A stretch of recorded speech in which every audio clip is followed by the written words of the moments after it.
Sabi ko, sana pagbaba ko bilang Pangulo ay masasabi ko wala nang gutom na Pilipino.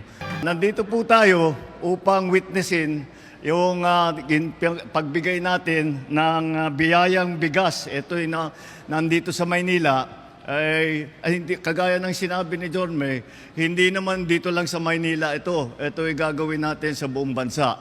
Kaya ginawa po namin ay gumawa tayo ng programa para nga tiyakin na lahat ng ating mga kababayan ay kahit papaano may kinakain.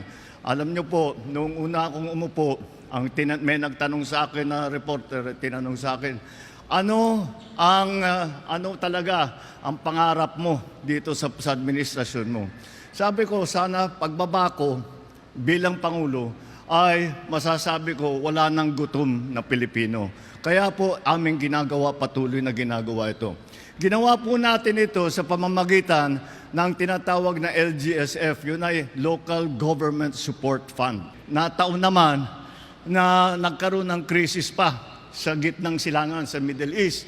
Nakita naman natin ang pangyayari ng kagera, nagtaasan ng presyo ng langis. Alam naman natin, pag tumaas ang presyo ng langis, sabay-sabay, lalong-lalo na ang pagkain.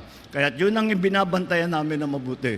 Na kahit papano, na yung hindi ganong kabigat ang magiging epekto sa taong bayan. Yun ang aming binabantayan. Sana po ay kahit papaano matupad ang aking pangarap na pagbaba ko bilang Pangulo, wala na pong gutom na Pilipino.